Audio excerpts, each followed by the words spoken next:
Hammaga salom do'stlar va nihoyat personaj haqida loyihamiz uchun ham yangi video qiladigan bo'ldik va bu galgi personaj esa bilib turganingizdek Falcrum. Videoni boshlashdan oldin aytib o'tmoqchiman. Keyingi personaj haqida videomiz aynan shu videoning layklari soni 500 taga yetgandan keyin chiqadi.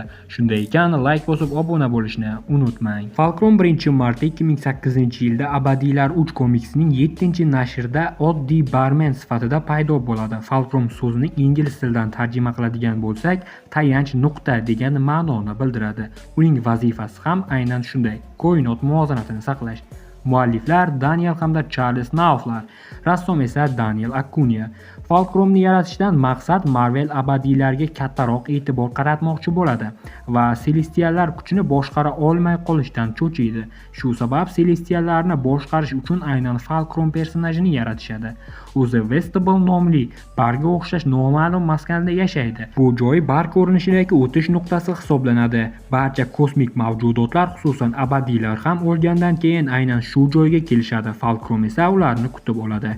Ko'pchilik muxlislar uni tashqi ko'rinishi sabab Jack Kirbyga o'xshatishadi va bu Marveldagi Kirby degan hazillar ham internetda yetarlicha. Uning asosiy vazifalari Celestiallarning faoliyatini kuzatadi, abadiylarni nazorat qiladi, koinot muvozanatini saqlaydi, zarur holatlarda Celestiallarga buyruq beradi hamda katta kosmik rejalarni nazoratda ushlaydi. Komiks muxlislari Abadiylar filmi chiqqanida Falcrumni ko'rishni juda ham xohlashgan edi. Uni qanday ko'rsatisharkin deb hatto noma'lum rol ijro etgan aktyor deb e'lon qilinganlarni muxlislar o'zicha Falcrum rolini ijro etgan deb gap-so'zlar ham tarqatishgandi.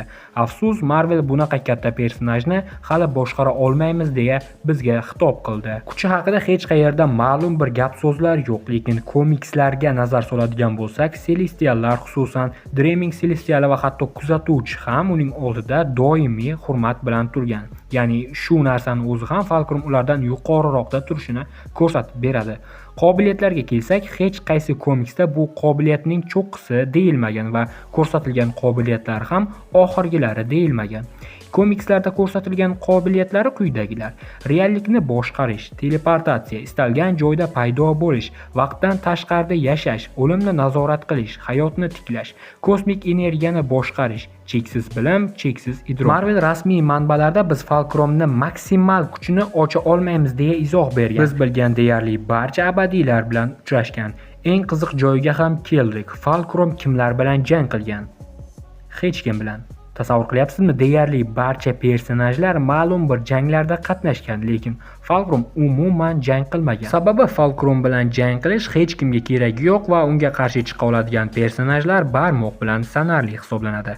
Aloqalarga kelsak, Celestiallar bilan doimiy aloqada bo'lgan, ba'zi ishonish qiyin bo'lgan, lekin ba'zida ma'lumotlari to'g'ri chiqib qoladigan manbalarga aytilishicha, hatto kuzatuvchi ham uning eng ishonchli ishchilaridan bo'lgan deyiladi, lekin ishonish qiyin, shunchaki ma'lumot sifatida aytib o'tdim.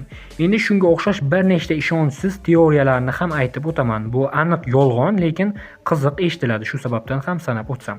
Ko'plab muxlislar Falcrumning vazifasi, ko'rinishi va cheksiz qobiliyatlari sabab One Above All ko'rinishida deb nazariya tarqatishadi, ammo bu butunlay yolg'on va muxlislar o'zi tarqatgan nazariya xolos. Biz komikslarda One Above Allni ko'rganmiz, shunday ekan Falcrum butunlay boshqa personaj hisoblanadi. Yana bir qiziq nazariyalardan biri bu Tirik Tribunal Falcrumning ishchisi degan gap so'zlar. Bu ham yuqoridagi nazariya bilan birga keladi. Doimiy, sababini bilasiz, Tirik Tribunal One Above Allning ishchisi.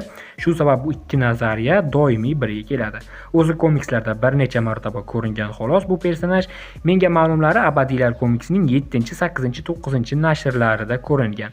Shu sabab Marvelning eng sirli personajlaridan biri hisoblanadi. Eng qiziq fakt, Falcrum har doim yaxshi kayfiyatda tasvirlanadi va hech qachon g'azablanmagan ko'rinishda ko'rsatiladi. Qizg'i?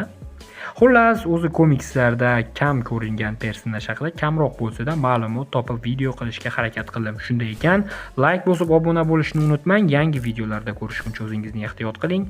Xayr, salomat bo'ling.